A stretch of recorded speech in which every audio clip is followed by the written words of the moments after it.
Hello everyone, my self Abhimanyu और आज मैं आपसे डिस्कस करूँगा maths class 12 exercise 3.1 matrices. Matrices क्या है? मैट्रिसेस एक रेक्टेंगुलर फॉर्म में एलिमेंट्स की प्रेजेंटेशंस हैं। कुछ एलिमेंट्स को आप किस तरह से एक रेक्टेंगुलर फॉर्म में आप प्रेजेंट करते हैं, तो ये मैट्रिसेस का एक फॉर्मेट होता है। मैट्रिसेस को लिखने के लिए सबसे पहले ऑर्डर के बारे में जानना ज़रूरी है। किसी मैट्रिसेस का ऑर्डर लिखने के लिए रो और कॉलम की नॉलेज ज़रूरी है। रो क्या? तो किसी मैट्रिसेस को जब हम एक रेक्टेंगुलर फॉर्म में प्रेजेंट करते हैं तो जो हॉरिजॉन्टल लाइंस के फॉर्म में एलिमेंट लिखे गए हैं वो रो होते हैं, हॉरिजॉन्टल लाइन लाइक दिस। और जो एलिमेंट वर्टिकल लाइन के फॉर्म में हैं, इस तरीके से वर्टिकल लाइन के फॉर्म में, ये कॉलम है। तो किसी मैट्रिसेस के लिए रो और कॉलम एंड उसी से बनता है ऑर्डर की नॉलेज ज़रूरी है। इसे अब हम कुछ एग्जाम्पल से क्लियर करते हैं। मैंने यहाँ कुछ एग्जाम्पल्स लिए हैं और उसके ऑर्डर को रो और कॉलम के थ्रू बताया। My first example is 2 3 5 6 7 9। 6 element को मैंने इस फॉर्म में प्रेजेंट किया है। इसका ऑर्डर यानी रो और कॉलम लिखने के लिए जो हॉरिजॉन्टल लाइंस हैं वो रो को रिप्रेजेंट करेगा। हॉरिजॉन्टल लाइन इस मैट्रिसेस में 2 है, सो रो 2। एंड वर्टिकल लाइंस के फॉर्म में जो एलिमेंट लिखे गए हैं वो 3 है, सो कॉलम इज 3। तो order of this matrix is row 2 column 3। My next example, horizontal line, it means rows 1 and 2, so row is 2 and columns देखें वर्टिकल लाइंस के फॉर्म में, ये भी 2। थर्ड एग्जांपल, इसका ऑर्डर क्या है? 1 2 3। सबसे पहले रो को बताना ज़रूरी होता है, उसके बाद कॉलम लिखना है। ऑर्डर लिखने का इस सीक्वेंस को यूज़ करना है। फर्स्ट हमें रो लिखेंगे हॉरिजॉन्टल लाइन वाले एलिमेंट को, देन कॉलम जो वर्टिकल लाइन में होता है। इस थर्ड एग्जाम्पल्स में आप देखते हैं 1 2 3, 3 रो हैं and column 1 and 2, vertical lines 2, so column is 2। Order 3 row 2 column. Next example, इसमें मैंने 6 एलिमेंट को प्रेजेंट किया है। 1 2 3, रो 3, क्योंकि हॉरिजॉन्टल लाइन से रो देखना है एंड वर्टिकल लाइन से आपको कॉलम देखना है, so column is again 3। So order of this matrices is row 3 column 3। कुछ और एग्जाम्पल लेते हैं। इसमें हमने सिर्फ 3 एलिमेंट को पुट किया है, ओनली 3 एलिमेंट, 2 3 5। इसमें इस 3 एलिमेंट को सीक्वेंस में लिखा है। इसका रो 1 है because horizontal line is 1 and vertical line is 3, so column is 3। So order of this matrices is row 1 column 3। अब इसी 3 एलिमेंट का मैंने फॉर्मेट चेंज किया और सिंगल वर्टिकल लाइन बनाया। तो हॉरिजॉन्टल रो के लिए देखेंगे 1 2 3, so row is 3 and column is 1 vertical line, so 1। तो इस तरह मैंने किसी मैट्रिसेस के ऑर्डर रो और कॉलम को यूज़ करके कैसे लिखते हैं। Now we discuss exercise 3.1 matrices, question number 5। इस क्वेश्चन में आपको एक पर्टिकुलर ऑर्डर का मैट्रिसेस क्रिएट करना है। क्वेश्चन है construct matrices order row 3 column 4 होना चाहिए, whose elements are given by aij is equal to 2i minus J. ये एक फॉर्मूला है या ये एक क्वेश्चंस का सीक्वेंस, इस सीक्वेंस से आपको मैट्रिसेस क्रिएट करना है। इस क्वेश्चन में i रो को प्रेजेंट करेगा और j कॉलम को। अब 3 रो 4 कॉलम का मैट्रिक्स बनाने के लिए अगर हम एक फॉर्मेट क्रिएट कर लें तो थोड़ा इजी हो जाता है वैल्यू फाइंड करना। रो 3 रखना है 1 2 3 एंड कॉलम 4 1 2 3 4। सो एक डेमो क्रिएट करना है A11 A12 इस तरह से लिखेंगे, A13 1 4 1 फिक्स है बिकॉज ये फर्स्ट रो है और पहले हम रो को लिखते हैं, सो ये फिक्स है एंड कॉलम के नंबर आपके चेंज होते जाएंगे। सेकंड रो में 2 फिक्स रखेंगे, पहले हम रो को लिखते हैं इसलिए 2 फिक्स, कॉलम के नंबर आप 1 2 3 4 चेंज करेंगे। थर्ड रो में 3 3 3 फिक्स है एंड कॉलम के नंबर 1 2 3 4। तो इस तरीके से 3 रो चाहिए था and column 4 according to my question. अब सॉल्यूशन कैसे फाइंड करना है, Aij is equal to 2i minus j given है। अब मुझे A11 की वैल्यू फाइंड करनी है, ये फर्स्ट वन रो को प्रेजेंट करेगा और ये सेकंड कॉलम को करेगा। A11 की वैल्यू फाइंड करने के लिए आप इस फर्स्ट वन को i के प्लेस पे एंड सेकंड वन को j के प्लेस पे पुट करेंगे और जब हम इसे पुट करते हैं और सॉल्व करते हैं 2 × 1 2 minus 1 is 1।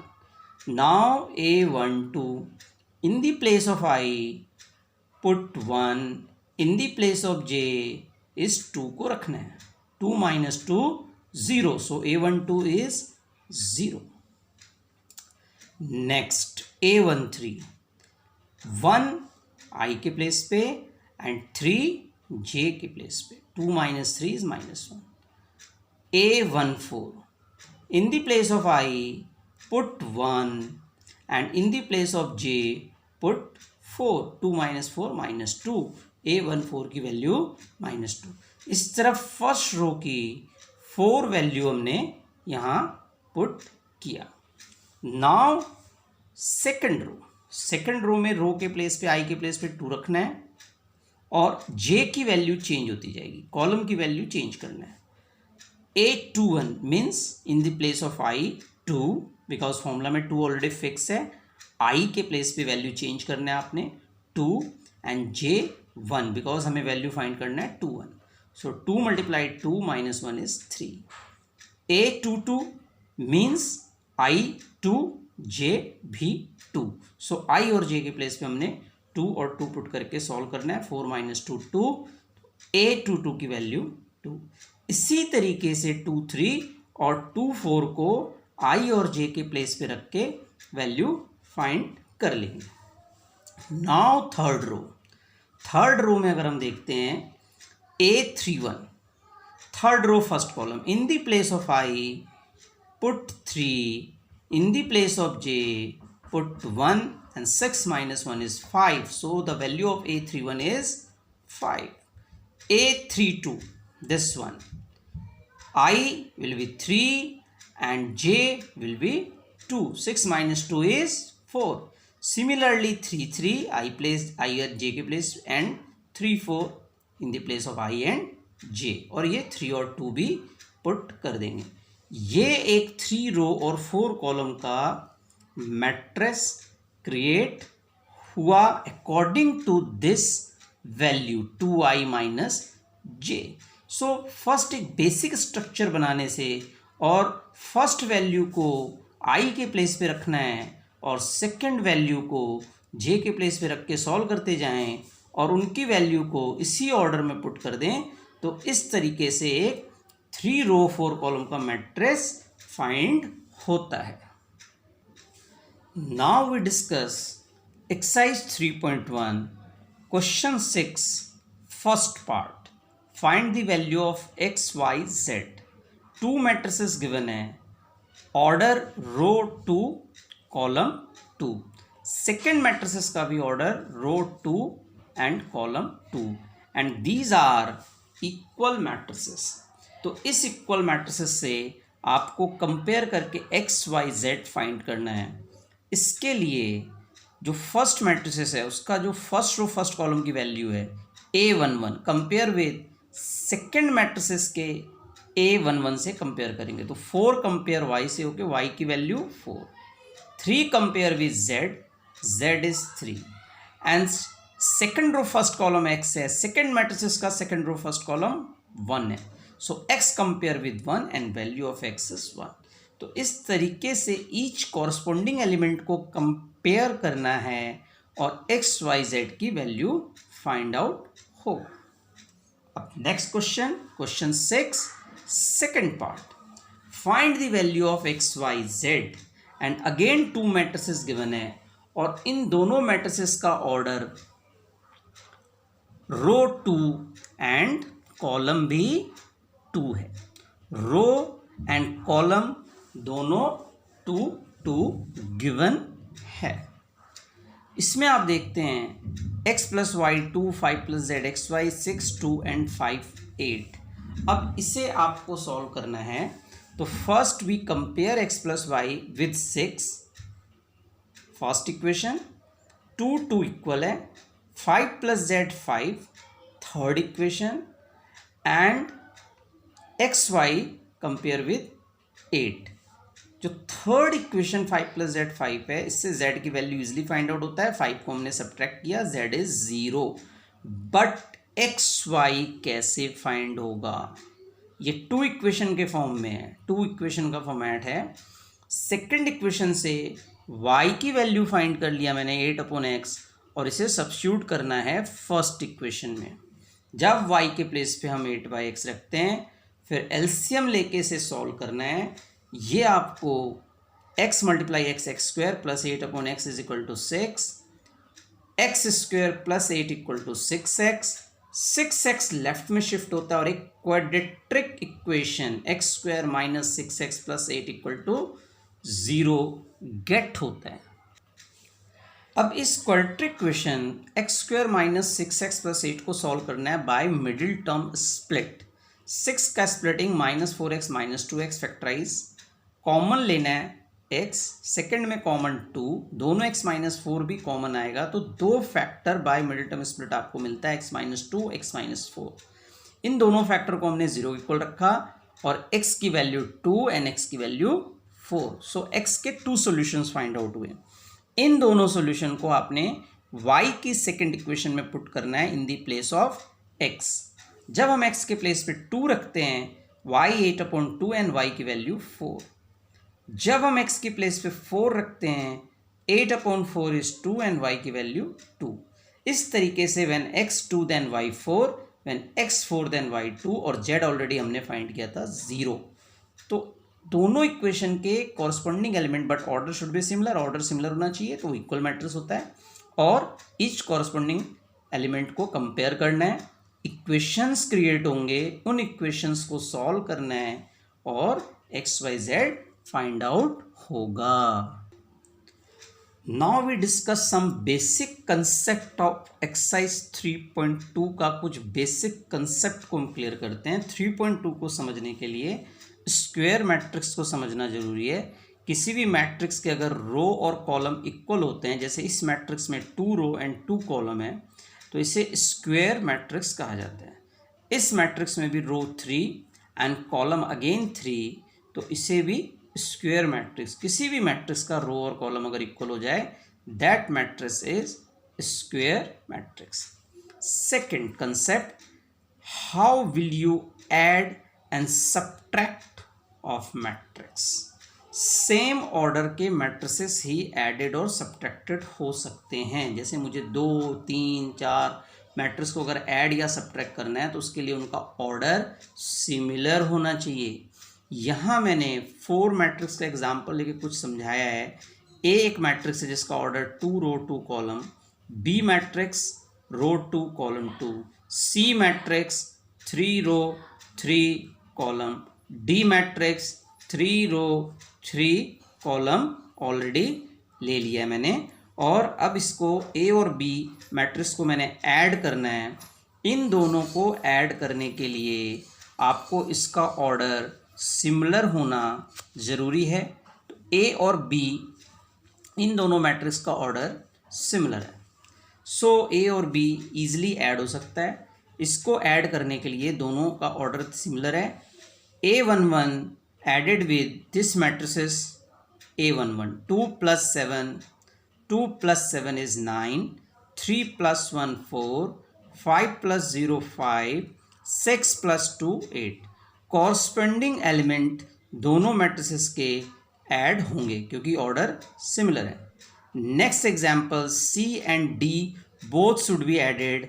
C already given है, डी भी मैंने लिया है, दोनों का ऑर्डर 3 रो और 3 कॉलम है। अब हम इन दोनों मैट्रिक्स को ऐड करने हैं, कॉरस्पॉन्डिंग एलिमेंट को। 3 + 2 5, 4 + 1 5, 9 + 0 9, 8 + 6 14, 2 + 1 3, 5 + 4 9, 1 + 2 3, 2 + 1 3, 3 + 1 4। इस तरीके से दो मैट्रिसेस के कॉरस्पॉन्डिंग एलिमेंट को ऐड करके ये हमने सॉल्यूशन फाइंड किया। बट क्या हम ए और सी को ऐड कर सकते हैं? नहीं, क्योंकि इनका ऑर्डर डिफरेंट है। क्या बी एंड सी ऐड हो सकता है? बिल्कुल नहीं। अगेन ये क्योंकि इसका रो कॉलम 2 2, इसका रो कॉलम 3/3, तो B C A D and B plus D not possible to add और add because order is different. अब हम कुछ सब्ट्रैक्शंस के क्वेश्चंस को सॉल्व करते हैं।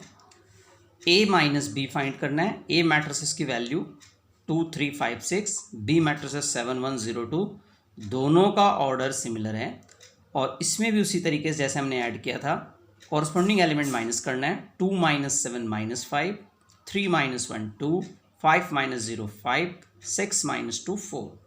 डायरेक्ट कॉरस्पॉन्डिंग एलिमेंट सब्ट्रैक्ट करके वैल्यू फाइंड कर सकते हैं। एक और वे है इसको सब्ट्रैक्ट करने का, इस माइनस से हम इन 4 एलिमेंट को मल्टीप्लाई कर सकते हैं। -7 -1 0 एंड -2, एंड इन दोनों को आप ऐड कर सकते हैं या आप डायरेक्ट माइनस इस तरह से भी कर सकते हैं। वन मोर एग्जाम्पल, सी माइनस डी, रो 3 कॉलम 3 ऑर्डर है इस मैट्रिक्स का, इसका भी रो 3 एंड कॉलम 3 सेम ऑर्डर है, सो सब्ट्रैक्ट पॉसिबल है। 3 - 2 1, 4 - 1 3, 9 - 0 9, 8 - 6 2, 2 - 1 1, 5 - 4 1, 1 - 2 -1, 2 - 1 1 एंड 3 - 1 2। इस तरह से कॉरस्पॉन्डिंग एलिमेंट दोनों मैट्रिसेस को सब्ट्रैक्ट करके ये सॉल्यूशन फाइंड हुआ। Next topic, multiplication with constant. किसी मैट्रिक्स को आप किसी कांस्टेंट नंबर से मल्टीप्लाई करना है तो कैसे करेंगे? ए एंड बी 2 हमने एग्जांपल्स लिए हैं, दोनों का ऑर्डर 2 रो 2 कॉलम 2 है दोनों मैट्रिक्स का। मुझे फाइंड करना है 3a। 3 is a constant value जिसे ए मैट्रिक्स से मल्टीप्लाई करना है। जब हम किसी मैट्रिक्स को किसी भी कांस्टेंट वैल्यू से मल्टीप्लाई करते हैं तो उस वैल्यू से इस मैट्रिक्स के जितने भी एलिमेंट है वो मल्टीप्लाई होंगे। Like 3 × 2 6, 3 × 3 9, 3 × 5 15, 3 × 6 18। Again one more example, 2b find करना है। 2 is a constant value, b matrices की वैल्यू ये, और अब आपको मल्टीप्लाई करना है 2 × 7 14, 2 × 1 2, 2 × 0 0, 2 × 2 4। नाउ एडिशन के साथ साथ एक एग्जाम्पल लेते हैं, multiplication with constant. 3a + 2b की वैल्यू फाइंड करना है। 3 मैट्रिक्स a की वैल्यू मैंने यहां लिखा है, प्लस एडिशन भी है, 2 constant value and b matrix की वैल्यू यहां दिखती है। अब आप एडिशन से पहले 3 से इन मैट्रिक्स को 4 एलिमेंट को मल्टीप्लाई करना है, प्लस इस 2 से भी इन 4 एलिमेंट को मल्टीप्लाई करेंगे और अब हम इनको ऐड करेंगे। 6 14 20, 9 2 11, 15 0 15, 18 4 22। One last example, find 2a - 3b।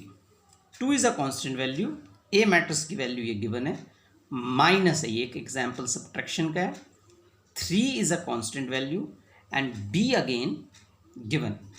So minus subtraction से पहले आपको मल्टीप्लाई करना होगा इस 2 से। 2 × 2 4, 2 × 3 6, 2 मल्टीप्लाई 5 10, 2 मल्टीप्लाई 6 12, सब्ट्रैक्शन का साइन, एंड 3 से भी इन 4 एलिमेंट को मल्टीप्लाई करेंगे हम।